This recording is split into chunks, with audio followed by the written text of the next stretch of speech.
ಪುರಸಭಾ ವ್ಯಾಪ್ತಿಯ ರಸ್ತೆಗಳಲ್ಲಿ ಎಲ್ಲಿ ನೋಡಿದರೂ ಅಲ್ಲಲ್ಲಿ ಹೊಂಡಗುಂಡಿಗಳೇ ಎದ್ದು ಕಾಣುತ್ತಿವೆ. ಸಾರ್ವಜನಿಕರ ಓಡಾಟಕ್ಕೆ ತೊಡಕುಂಟಾಗುತ್ತಿದೆ. ನಾಗರಿಕರು ಹಿಡಿಶಾಪ ಹಾಕುತ್ತಿದ್ದಾರೆ. ಅಮೃತ್ ಯೋಜನೆಯ ಪೈಪ್ಲೈನ್ ಅಳವಡಿಕೆ ಕಾಮಗಾರಿಯಿಂದ ಈ ತೊಂದರೆಯಾಗಿದೆ ಎಂದು ಆರೋಪಿಸಿ ಪುರಸಭಾ ಸಾಮಾನ್ಯ ಸಭೆಯಲ್ಲಿ ಪ್ರತಿಪಕ್ಷದ ಕಾಂಗ್ರೆಸ್ ಸದಸ್ಯರು ಸದನದ ಬಾವಿಗಿಳಿದು ಧರಣಿ ನಡೆಸಿದ ಘಟನಾವಳಿ ಕಾರ್ಕಳ ಪುರಸಭೆಯಲ್ಲಿ ನಡೆದಿದೆ. ಸಾಮಾನ್ಯ ಸಭೆಯಲ್ಲಿ ವಿಷಯ ಪ್ರಸ್ತಾಪಿಸಿದ ಪ್ರತಿಪಕ್ಷ ನಾಯಕ ಶುಭದರಾವ್ ಮಾತನಾಡಿ, ಅನಂತಶಯನ ತೆಳ್ಳಾರು ರಸ್ತೆ, ಪೆರ್ವಾಜೆ ಎಲ್ಐಸಿ ರಸ್ತೆ, ಆನೆಕೆರೆ ರಸ್ತೆ ಸೇರಿದಂತೆ ಸಂಪೂರ್ಣ ಹದಗೆಟ್ಟಿದ್ದು ಸಾರ್ವಜನಿಕರಿಗೆ ತೊಂದರೆಯಾಗುತ್ತಿದೆ ಎಂದು ಆರೋಪಿಸಿ ಪ್ರತಿಪಕ್ಷದ ಸದಸ್ಯರನ್ನು ಸೇರಿಸಿಕೊಂಡು ಸದನದ ಬಾವಿಗಿಳಿದು ಪ್ರತಿಭಟಿಸಿದರು. ಆಡಳಿತ ಪಕ್ಷದ ಸದಸ್ಯ ಪ್ರದೀಪ್ ರಾಣೆ ಮಾತನಾಡಿ, ಕಳೆದ ನವೆಂಬರ್ ತಿಂಗಳಲ್ಲಿ ಆರಂಭವಾಗಬೇಕಾದ ಕಾಮಗಾರಿಯು ಮೇ ತಿಂಗಳಲ್ಲಿ ಆರಂಭಗೊಂಡಿದೆ. ಈ ವಿಳಂಬಕ್ಕೆ ಕಾರಣರಾರೆಂದು ಪ್ರಶ್ನಿಸಿದರು. ಪ್ರತಿಪಕ್ಷದ ಧರಣಿ ನಡುವೆ ಆಗ್ರಹಿಸಿದ ಬೇಡಿಕೆಗೆ ಅಧ್ಯಕ್ಷರು ಉತ್ತರಿಸಬೇಕು, ಸಂಬಂಧಿಸಿದ ಅಧಿಕಾರಿಗಳಿಂದ ಮಾಹಿತಿಯನ್ನು ಕೊಡಿಸಬೇಕು. ಆಡಳಿತ ಪಕ್ಷದ ಸದಸ್ಯರಿಗೆ ಇದಕ್ಕೆ ಉತ್ತರಿಸುವ ಅಧಿಕಾರ ಇಲ್ಲ ಎಂದು ಶುಭದ್ರಾವ್ ಆಕ್ಷೇಪಿಸಿದರು.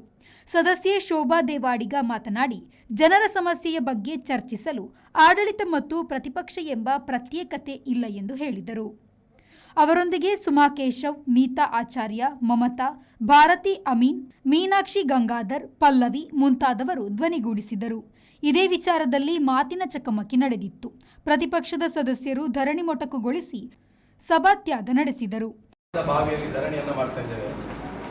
ಕಳೆದ 2-3 ಮೀಟಿಂಗ್ಗಳಲ್ಲಿ ಹೋಗುತ್ತೆ, ಬಟ್ ಎಲ್ಲಿ ಜನರಿಗೆ ಸಮಸ್ಯೆ ಆಗದ ರೀತಿಯಲ್ಲಿ ನಾವು ಅದಕ್ಕೆ ವೆಟ್ಮಿಕ್ಸ್ ಹಾಕಿ ಅದೇನು ಕ್ರಮ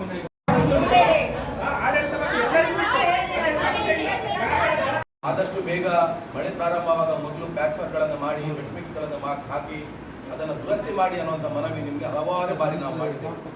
ಆದರೆ ಕೆಲವು ಕಡೆ ಅದನ್ನು ಮಾಡಿದ್ದೀವಿ ಮತ್ತು ಕೆಲವು ಕಡೆ ಅದನ್ನು ನಿರ್ಲಕ್ಷ್ಯ ವಹಿಸಿದ ಪರಿಣಾಮ ಇವತ್ತು ದುರಸ್ತಿ ಮಾಡಬೇಕಿತ್ತು ಅನ್ನುವಂಥ ಮನವಿ ನಿಮಗೆ ನಾವು ಆಲ್ರೆಡಿ ನಾವು ಹೇಳಿದ್ದೇವೆ. ಆದ್ರೆ ಮತ್ತೆ ಅಲ್ಲಿ ದುರಸ್ತಿ ಮಾಡುವಾಗ ಯಾವುದೇ ಮುನ್ನೆಚ್ಚರಿಕೆ ಇಲ್ಲ, ಅದಕ್ಕೆ ಬ್ಯಾರಿಕೇಡ್ಗಳನ್ನು ಇಡುವುದಾಗಲಿ ಅದು ಯಾವುದೂ ಇಲ್ಲ. ನಾವು ಹೋದ ನಂತರ ಮೊನ್ನೆ ನಾವೇ ಇಟ್ಟೇವೆ, SVT ರೋಡಲ್ಲಿ ನಾವೇ ಬ್ಯಾರಿಕೇಡ್ಗಳನ್ನು ಮಾಡಿದ್ದೇವೆ. ಕಾಮಗಾರಿಯನ್ನು ಸ್ಥಗಿತಗೊಳಿಸಿ 29ನೇ ತಾರೀಕು ಮೇಯಲ್ಲಿ ಕಾಮಗಾರಿಯನ್ನ ಮಾಡಿ ಅಂತ ಆದೇಶ ಮಾಡುವಂತ ಜಿಲ್ಲಾಧಿಕಾರಿ ಇದ್ರೆ ಯಾಕೆ ತಪ್ಪು ಅಧ್ಯಕ್ಷ? ಯಾರು ಉತ್ತರ ಕೊಡಬೇಕು? ಸಂಬಂಧಪಟ್ಟ ಸಚಿವರು ಹೇಳ್ತಾರೆ ಅಂತೇಳಿ ಕಾಮಗಾರಿಯನ್ನು ಮುಗಿಸಲೇಬೇಕು ಅಂತ ನಮಗೆ ಗೊತ್ತಾಗಿಲ್ಲ.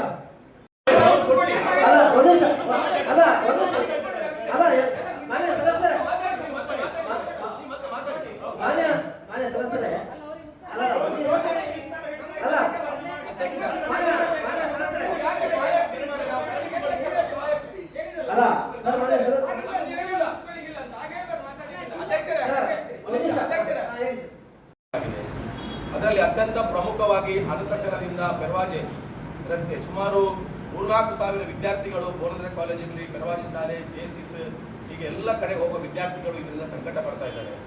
ಅದಕ್ಕಿಂತ ಪ್ರಮುಖವಾಗಿ ಗಜರಿ ಆಸ್ಪತ್ರೆ ರಸ್ತೆ, ಅತಿ ಹೆಚ್ಚು ರೋಗಿಗಳು ಆ ಆಸ್ಪತ್ರೆಗೆ ಭೇಟಿ ಕೊಡುವುದು, ಆಂಬ್ಯುಲೆನ್ಸ್ಗಳು ತುರ್ತು ಚಿಕಿತ್ಸೆಗಾಗಿ ಆಂಬ್ಯುಲೆನ್ಸ್ಗಳು ಭೇಟಿ ಕೊಡುವ ಸಂದರ್ಭದಲ್ಲಿ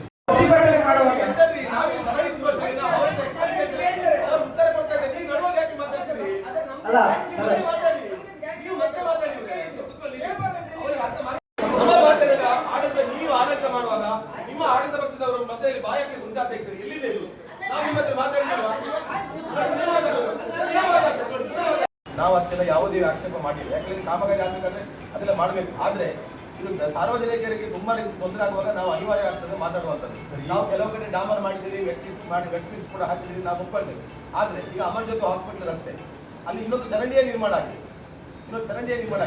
ಈಗ ಇಲ್ಲಿ ಅನಂತಶಯನದಿಂದ ಇಲ್ಲಿವರೆಗೆ ರಸ್ತೆ ನೀವು ಇಲ್ಲಿ ಮಾಡದಿದ್ರು ನೀವು ಮತ್ತೆ ಸ್ಕೀಮ್ಗಳನ್ನು ಯಾವ ರೀತಿ ಕಮಿಷನ್ ಮಾಡ್ತೀರಾ? ನೀವು ಏನಾದ್ರೂ ಇದಕ್ಕೊಂದು ಆಕ್ಷನ್ ತಗೊಂಡು 100 ಮೀಟರ್ ಪಾಯಿಂಟ್ ಅನ್ನು ಮುಗಿಸಲೇಬೇಕು ಅಂತ ಹೇಳಿ ನನಗೆ ಇದಿತ್ತು. ಬಟ್ ಏನಾಯ್ತು ಅಂತ ಹೇಳಿದ್ರೆ ಅದೇ ಕಾಮಗಾರಿ ನಾವು ಮೇ ತಿಂಗಳಲ್ಲಿ ತಗೊಂಡಿದ್ದೇವೆ. ನಾವೇನಂದ್ಕೊಂಡು ಮೇ ಎಂಡ್ ಒಳಗೆ ಎಲ್ಲ ಕಾಮಗಾರಿ ಮುಗಿಸಿ ಎಲ್ಲ ರೋಡ್ ರೆಸ್ಟೋರೇಷನ್ ಮಾಡಿಕೊಡುವ.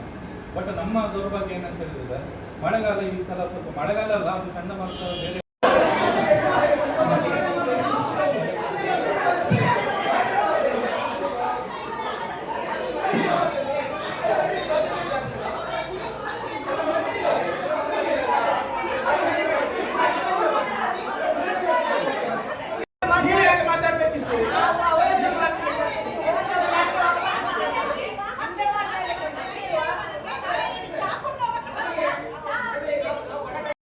ಇದೊಂದು ಸಾಂಕೇತಿಕ ಪ್ರತಿಭಟನೆ, ಇದು ಉಗ್ರ ಪ್ರತಿಭಟನೆ ಅಲ್ಲ, ಅದು ಬೇರೆ ರೀತಿ ಮಾಡೋಣ ಮುಂದೆ. ನೀವು ನಮ್ಮ ಇವತ್ತು ಮನವಿಯನ್ನ ಸ್ಪಂದಿಸಬೇಕು ಮತ್ತು ಆ ರಸ್ತೆಗಳಿಗೆ ಏನು ಶೀಘ್ರವಾಗಿ ಕೆಲಸ ಮಾಡಲಿಕ್ಕಾಗ್ತದೆ ದಯವಿಟ್ಟು ಅದನ್ನ ಮಾಡಬೇಕು ಅನ್ನುವಂಥ ನಮ್ಮ ಎಲ್ಲ ವಿಪಕ್ಷದ ಸದಸ್ಯರ ಪರವಾಗಿ ಮತ್ತು ಕಾರ್ಕಳ ಪುರಸಭೆಯ ಜನತೆಯ ಪರವಾಗಿ ಮಾಡ್ತೇವೆ. ಅದರ ಜೊತೆಯಲ್ಲಿ ಕೆಲವು ಕಡೆ ಈಗ ನೀರಿನ ವ್ಯವಸ್ಥೆ ನಾವು ನಿರ್ಧಾರವನ್ನು ತಗೊಂಡಿದ್ದೀರಿ. ನೀರಿನ ವ್ಯವಸ್ಥೆಗೆ ನೀರು ಕೊಡೋದು ಅನಿವಾರ್ಯವೇ, ನೀರಿನ ಪೈಪ್ಲೈನ್ ಕೆಲಸ ಅನಿವಾರ್ಯ ಆದರೂ ಕೂಡ ಅದಕ್ಕೆ ಪರ್ಯಾಯ ಸರಿಯಾದ ವ್ಯವಸ್ಥೆಗಳನ್ನು ತಾವು ಮಾಡಬೇಕು. ಈಗ ಟ್ಯಾಂಕರ್ಗಳನ್ನು ತಾವು ಸಿದ್ಧಪಡಿಸಿದ್ದೀರಿ ಮತ್ತು ಕೆಲವು ಕಡೆ ನೀರು ಕೊಡ್ಲಿಕ್ಕೆ ವ್ಯವಸ್ಥೆಗಳನ್ನು ತಾವು ಮಾಡಿದ್ದೀರಿ ಅಂತ ನಾವು ತಿಳಿದು ಪಡ್ಕೊಂಡೆ. ಅದರ ಬಗ್ಗೆ ನಮಗೆ ಖುಷಿ ಇದೆ. ಆದ್ರೂ ಕೂಡ ಕೆಲವು ಕಡೆ ಇವತ್ತು ನನ್ನ ಬೆಳಿಗ್ಗೆ ನನ್ನ ವಾರ್ಡ್ನಿಂದಲೇ ಫೋನ್ ಬಂದಿದೆ, ನಮಗೆ ನೀರು ಬರದೆ 3-4 ದಿವಸ ಆಗಿದೆ ಅಂತ.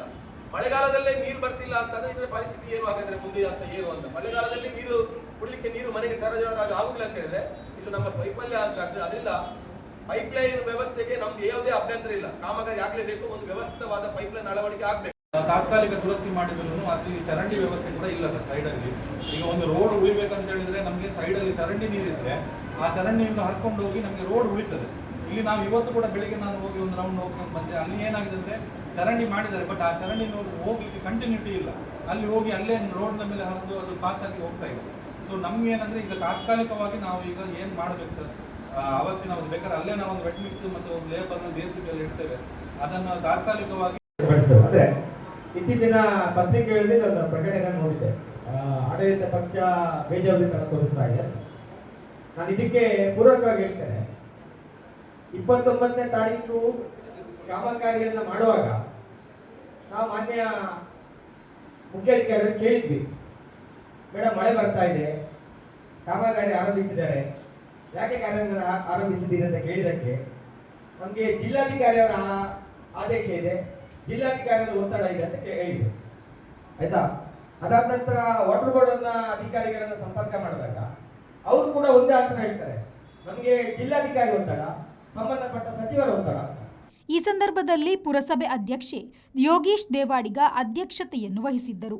ಉಪಾಧ್ಯಕ್ಷ ಪ್ರಶಾಂತ್ ಕೋಟ್ಯಾನ್, ಮುಖ್ಯಾಧಿಕಾರಿ ಲೀನಾ ಬ್ರಿಟ್ಟೋ, ಪುರಸಭೆಯ ಮ್ಯಾನೇಜರ್ ಉದಯ್ ಕುಮಾರ್ ಉಪಸ್ಥಿತರಿದ್ದರು. Khalil, V4 news, Karkala.